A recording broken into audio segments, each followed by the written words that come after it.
Before we begin, if you enjoy stories where humanity surprises the galaxy, hit the like button and subscribe to the channel, because out there in the stars, humans are often underestimated, until they prove everyone wrong. Now let's begin. Alien cadets challenged the quiet human girl. The arena floor didn't survive the lesson HFY Sci-Fi Story. The arena floor was rated for Vorith combat drills, 3 centimeters of reinforced composite. It had survived 40 years of use. It did not survive the lesson. The Interspecies Combat Academy on Thesson Prime had a reputation. Simple and absolute. You came in thinking you were good. You left knowing the difference. The Academy accepted the top 1% from every allied species, 40 recruits per class.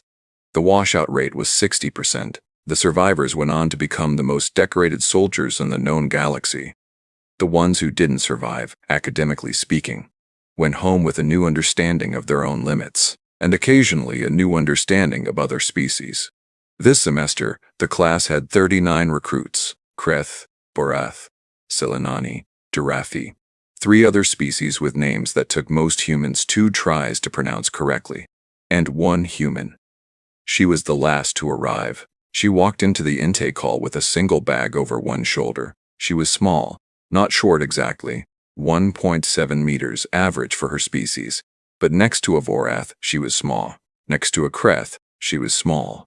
Next to a Durathi, who averaged 2.4 meters and were built like they'd been designed specifically to frighten smaller things, she was very small. She found her bunk. She unpacked her bag. She made her bed. She sat on the edge and looked at the rune. Nobody talked to her for the first hour.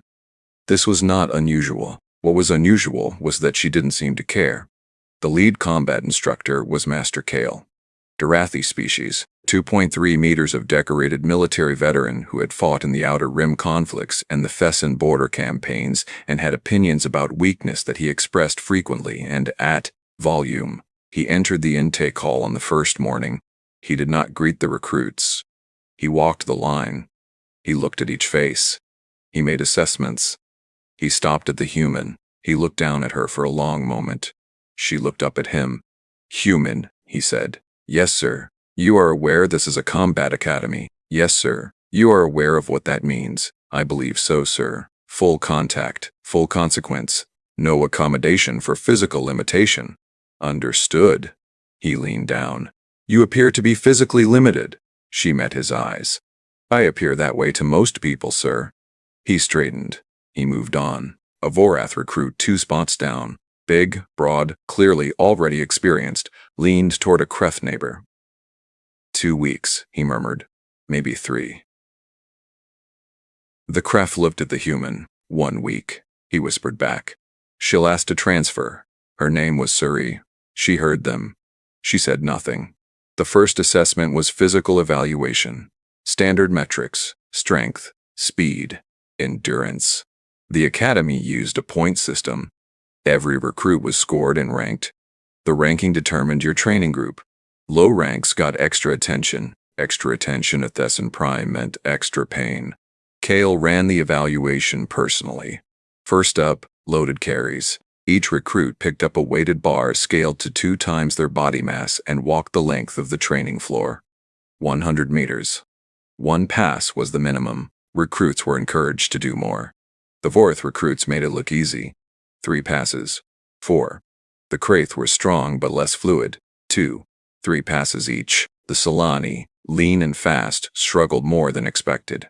2 recruits managed only the minimum. They both had the look of people who had just realized something unpleasant. Suri stepped up. Her bar was scaled to 2 times her body mass. Approximately 130 kilograms, she lifted it. She walked the floor. She came back. Set it down. Kale was watching. 1 pass, he said. Minimum. Move on. I'll go again, she said. You don't have to. I know. She picked the bar up again. She walked it. Came back. Done? Kale asked. 1 more. He looked at her for a moment. She picked it up. 3rd pass. When she set it down the 2nd time, she was breathing hard. Her hands were shaking slightly. But she'd done 3. The Vorith recruit, his name was Baral, watched this from across the floor. He nudged the Kraith. She shook at the end, the Kraith said. She still did 3. Scale adjusted for body mass. That's nothing impressive.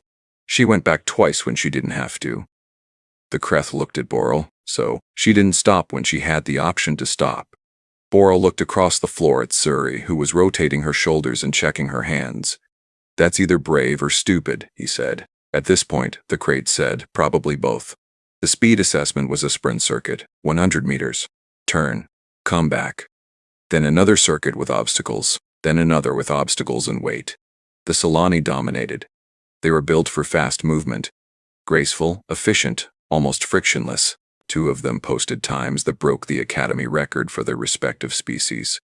They were pleased. Suri ran the first circuit in average time for a human. Not fast, not slow. 7th out of 12 in her subgroup. She ran the second circuit 3 seconds faster. Still not top tier. But the direction was interesting. The third circuit, with weight and obstacles. She ran faster than the second. Kale noted this. A recruit who got faster as the test got harder. Not typical. He made a mark in his datapad. He didn't say anything yet. The endurance assessment was last. Simple. Run. Don't stop. The track was a closed loop through the Academy's outer corridors. 1 kilometer per pass. The Academy gravity was set to 1.3 standard. Recruits ran until they couldn't. The Vorath fell off fastest. Massive bodies, enormous power, but not built for sustained cardio over distance.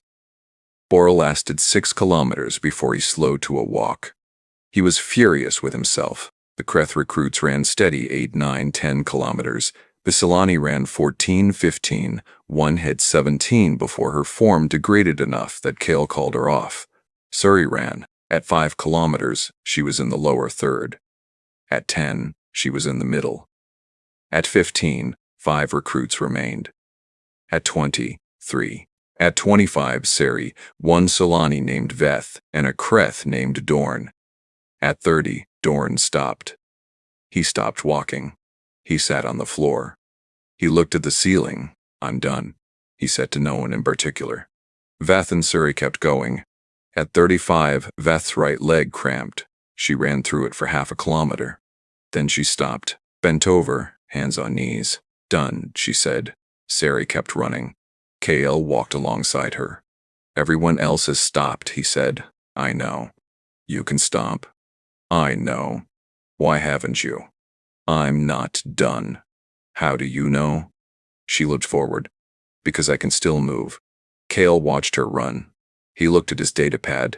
40 kilometers. He called it stop. She slowed. She walked. She breathed. Then she stopped and turned to look at the rest of the recruits, who were spread across the track in various states of exhaustion. Boral was sitting against the wall. He'd recovered enough to watch the last stretch. He looked at Suri. She'd run 40 kilometers. At 1.3 G. She was breathing hard. She was not on the floor. 2 weeks, he said quietly. He reconsidered. That night, Kale reviewed the evaluations. He called his co-instructor Specialist Yeva, Solani species, former combat operative. Efficient and precise in everything she did. The human, Kale said. I saw the numbers. 40 kilometers, yes. Top of the class on endurance. By 8 kilometers over Vaith, yes. Kale put the datapad down. She's bottom half on strength, middle on speed, yes. But she ran longer than anyone, yes. He looked at the window.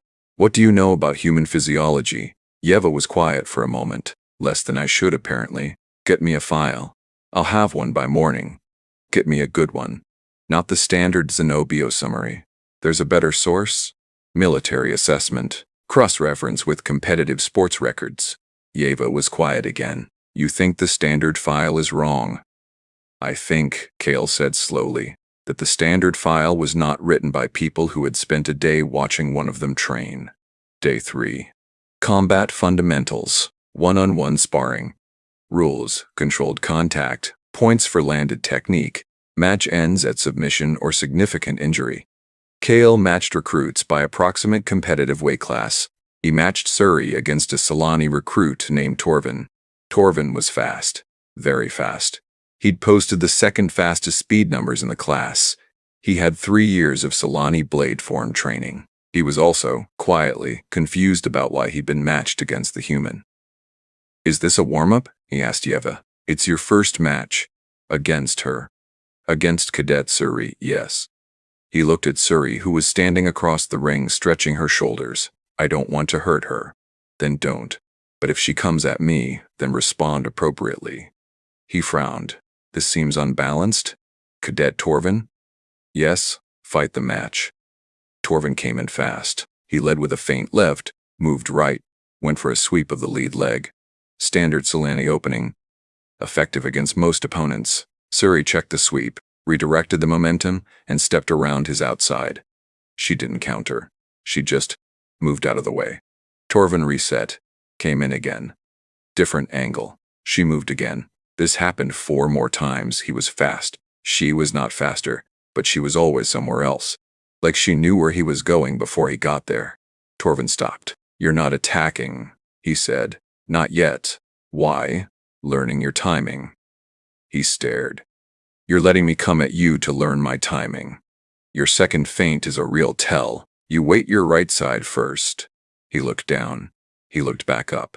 He came in. This time she moved into it.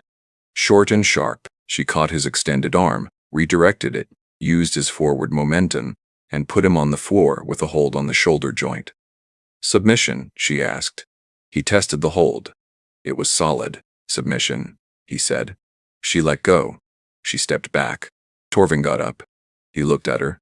What style is that? Mixed. Mostly judo and BJJ. I don't know those words. Human combat arts. About 1,000 years old. He processed this. You've been doing this since I was 5. The other recruits had been watching. Boral had his arms crossed. He was quiet. Vath was watching with wide eyes. Kale made another mark on his datapad. Day 5. Kale escalated the gravity. 1.6 standard. He announced it at morning formation. Every recruit felt it immediately. Heavier footfalls. Slower movement. More effort for everything. Several recruits looked uncomfortable. Suri looked around. 1.6? She asked. 1.6. Kale confirmed. That's barely above standard. It is above standard. Not by much. Kale studied her. Does it bother you? It's a little heavier. A little. I train it heavier than this at home. The yard was quiet. You train it higher than 1.6 G, Kale said. When I'm in prep cycle, yes. My gym at home has adjustable plating. What's your usual prep gravity? She thought about it. 2.2. The yard stayed quiet. Boral uncrossed his arms. He crossed them again. Your planet's gravity, Kale said carefully. What is it? 0.98 standard. And you voluntarily train at 2.2. Sometimes 2.4 if I'm getting ready for a competition. What competition requires 2.4 G? Training? She tilted her head. Ironman. Obstacle racing, some combat sports require it for nationals. Kale stared at her. These are civilian competitions. Yes. Not military. No. Humans do this recreationally. The serious ones, yes. He looked at Yeva. Yeva looked at her datapad. She had gotten the file. She had read it last night.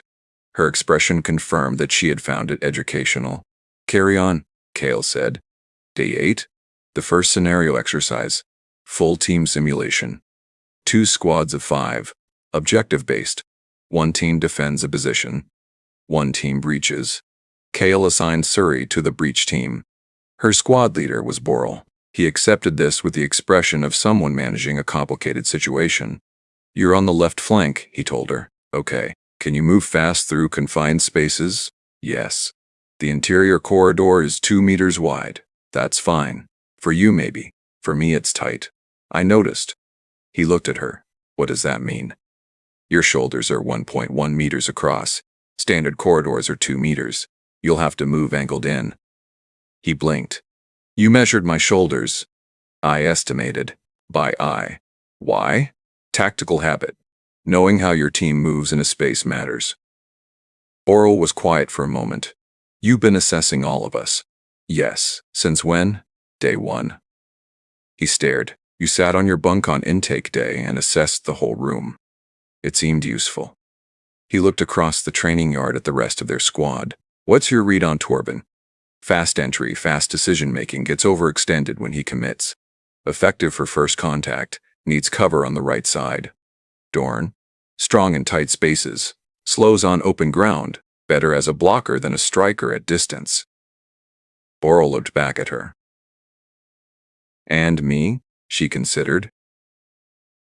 You make good decisions when you have information. You hesitate when you don't. So you need intel ahead of commitment. He absorbed this. That's accurate, he said finally. I know. How did you? I watch people. He was quiet again. Okay, he said. You've got the left flank, but I want a calm update every 30 seconds. Done. If you get pinned, I won't. If you do, I'll tell you immediately. She met his eyes. I'm not too proud for backup. He looked at her for another moment. Then he nodded. Let's go. The simulation ran 40 minutes. Breach Team 1. The decisive move was Suri going through a maintenance access shaft that none of the defense team had covered. She came out behind the defense's rear position. She didn't go loud. She just waited. She relayed the positions to Boral. He brought the team in from the front. The defense never saw the flanking threat until it was too late. After the debrief, Kale looked at the map. The maintenance shaft, he said. None of the defense team flagged it as an entry point. It's a tight fit, the defense leader said. Nobody our size could move through it. Kale looked at the map. He looked at the shaft dimensions.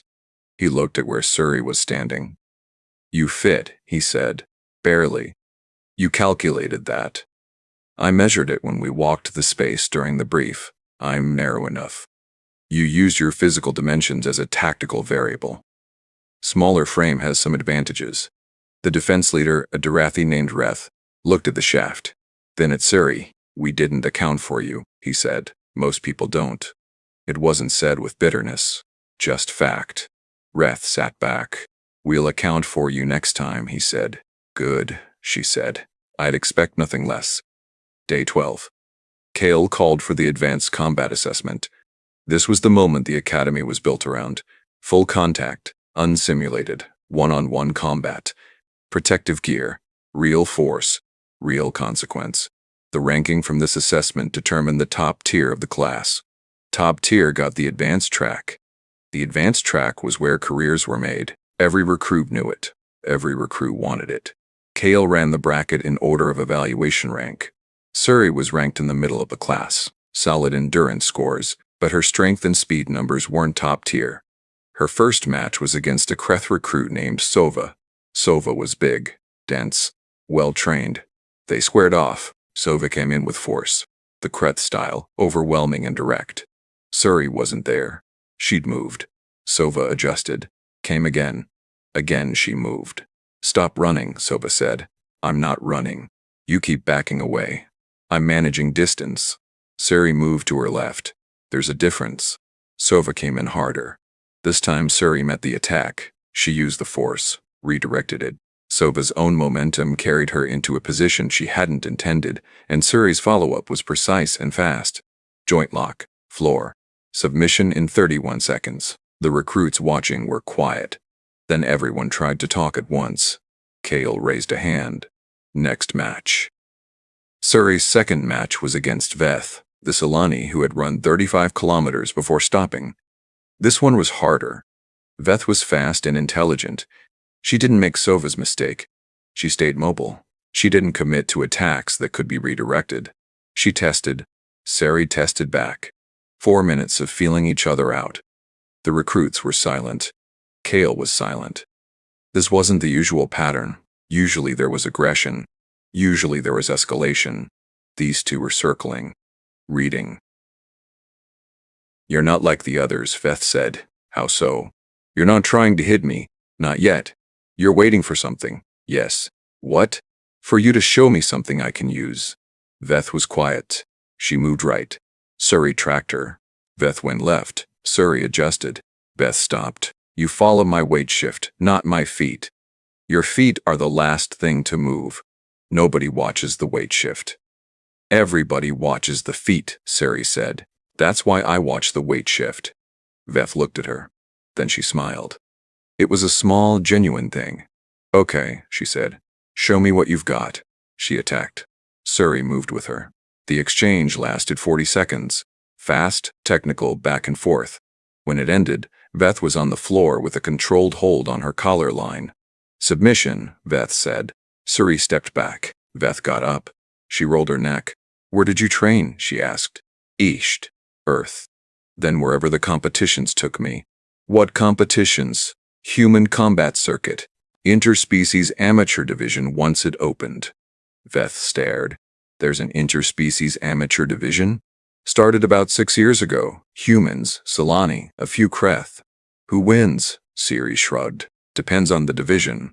In the open weight class, who wins?" A pause. "Usually us." Kale called a halt after 6 matches. He looked at his bracket. Suri was undefeated. He looked at Yeva. She was reading something on her datapad. "The file," he said. "Yes." "What does it say about human combat arts?" She scrolled. "More than I expected. There are a very large number of distinct combat systems. Several thousand years of documented development. Wrestling traditions dating back to the early recorded era. Striking arts, grappling arts, weapons systems. How many distinct styles?" She looked up. "I stopped counting at 200. Kale looked across the floor at Suri. 200. Documented. The actual number may be higher. A species that developed 200 combat styles. And then combined them," Yeva said. "The dominant modern approaches are synthesis arts, taking elements from multiple systems and merging them based on effectiveness." She mentioned judo and BJJ. "Both are grappling synthesis arts." "Yes." Yeva set the pad down. Kale. "Yes. The intelligence file classified humans as a low combat aptitude species. I know. It was based on the observation that humans are smaller and physically weaker than most allied species." "Yes." The file noted that humans rarely win physical confrontations against larger species. "Apparently incorrect." "Not incorrect. Exactly." Yeva chose her words carefully. "Humans rarely win brute force confrontations. The file was accurate about that. So, it failed to note that humans almost never use brute force." Kale was quiet. "They fight differently," he said. "They fight smart." She picked up the pad again. "Leverage, redirection, timing, patience. They developed these approaches specifically because they couldn't match larger opponents physically. They turned their weakness into a method. Over thousands of years, yes." He looked at the bracket. "Who's left for her to fight?" Yeva checked. "In the open bracket, Boral." Kale looked across the floor at Boral, who was watching the proceedings with a complicated expression. "He's been watching her all day," Kale said. "Yes." "He's been thinking." "Yes." "He's not going to make the same mistakes the others made." "No," Yeva agreed. "He's not." The final match of the assessment. Suri versus Boral. Vorith versus human. Size differential, significant. Mass differential, significant. The yard was completely quiet. Every recruit had stopped what they were doing. Kale stood to the side. He did not intervene. Boral looked at Suri. "I've been watching you all day," he said. "I know. You redirect force. You use momentum. You avoid straight exchanges." "Yes. I've been thinking about how to take that away from you. And I'm going to be slow," he said. "I'm not going to give you momentum to redirect. I'm going to move carefully and take your space away." She nodded. "That's smart. It's what I'd do if I were you fighting me." "You've been doing your own assessment." "Since day one," he said. "Shh," she almost smiled. "We're more similar than I expected." "Yes." He rolled his shoulders. "Ready?" "Yes." They started. Boral moved exactly as he'd described, slow, careful. No sudden rushes. He walked her to the edge of the ring. She moved. He cut the angle. She moved again. He stayed on her. No openings. No momentum. Just steady, methodical pressure. The recruits watching were tense. This was different. This looked like it might actually work. Boral got a grip on her arm. Not fast, just careful. He started to apply control. She didn't pull away. She went into it, moved with the grip rather than against it, turned under it. He adjusted. She adjusted again. This went on for 3 minutes. Technical. Exhausting to watch. Then Boral made a small error. He shifted his weight to move her toward the floor, and she changed levels underneath him. She went low. Lower than he expected. She got inside his reach. Inside his mass. She got her shoulder against his center of gravity, and she lifted a Vorath. She lifted a Vorath, not high, not far, just enough. His weight shifted past the point of balance. He went down. She rode the fall, ended in a controlling position. Applied the hold. The floor cracked. Not broke, cracked. A single fracture line in the composite under the impact of Boral's mass and the force of the fall. The sound of it echoed in the silent yard. Everyone stared at the crack. Then at Suri, then at Boral. Boral was on the floor looking at the ceiling. Submission, he said. Suri held the position for one breath. Then she stepped back and offered her hand. He looked at it. He took it. She helped him up. He stood. He looked at the cracked floor. You lifted me, he said. Leverage. I weigh 3 times what you do. Leverage doesn't care about weight. He looked at her. How long have you been able to do that? I've been training that specific technique for about 4 years. How long have you been training overall? Since I was 5. That's, he did mental math. That's over 20 years. Yes. Continuously. More or less. He was quiet. Why? Not really a question. More like a person trying to locate the core of something. She thought about it. Because I knew exactly what everyone was going to think when they looked at me, she said. And I decided very early on that I didn't want them to be right.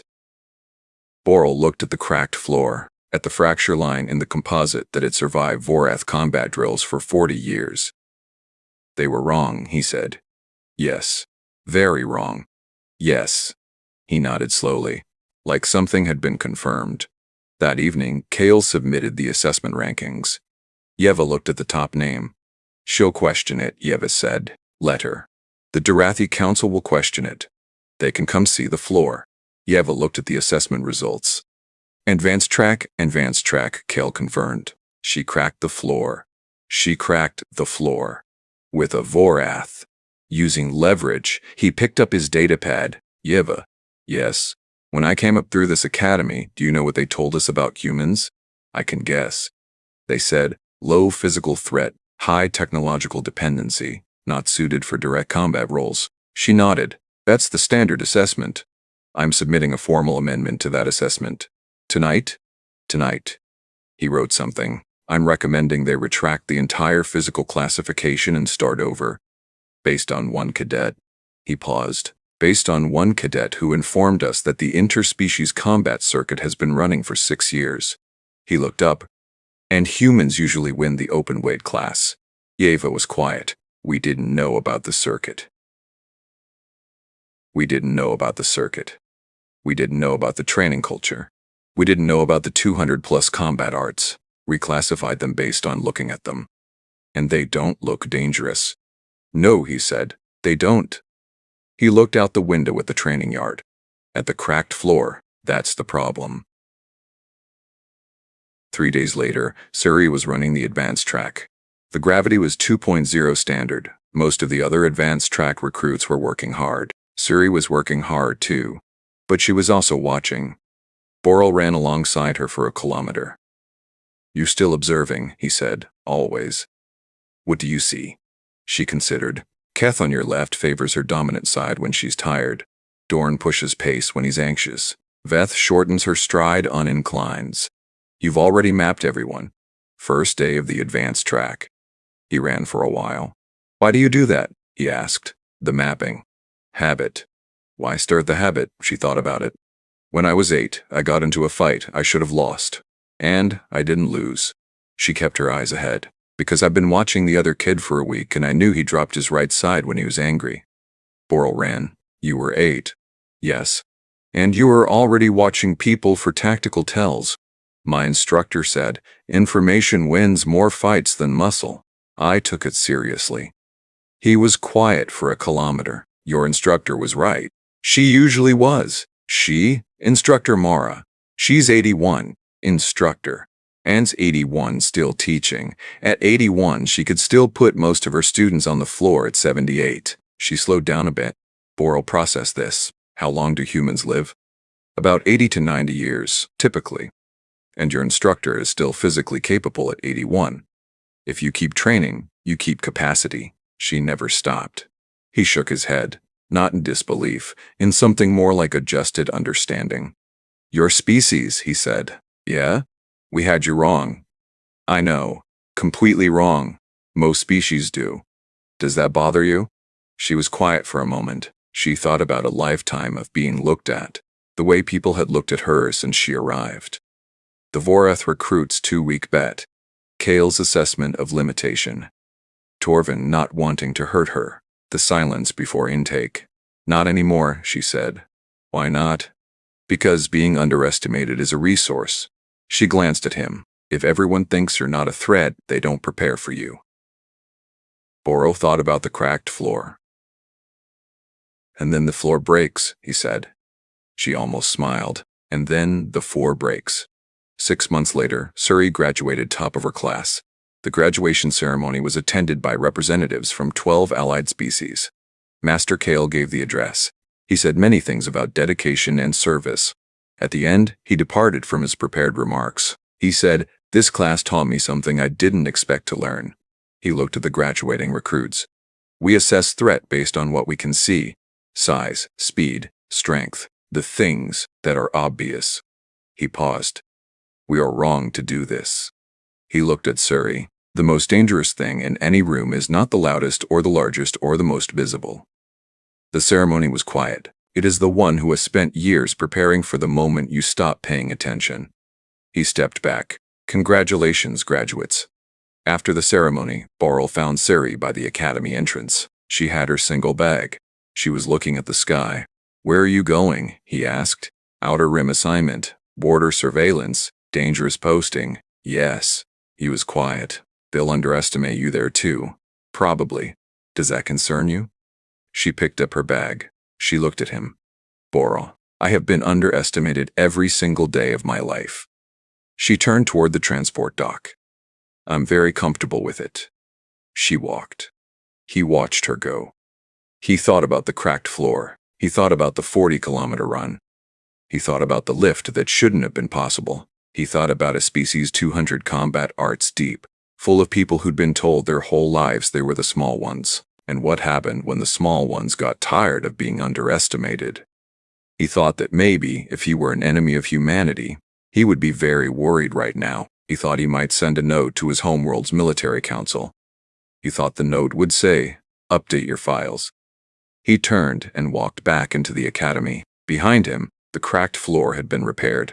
Fresh composite, good as new. But Kale had left a small marker at the site. A single notation on the floor plate. It said, Cadets Suri. Day 12, a reminder. For every class that came after, that the quiet ones are not quiet because they have nothing to offer. They're quiet because they're waiting. And when they move, the floor remembers. And that's the story of how one human changed what the galaxy believed was possible. If this story moved you, leave a like on the video and tell me in the comments where you're watching from. And if you enjoy stories where humanity refuses to give up, subscribe for more HFY sci-fi stories. Because out there in the stars, humans are just getting started.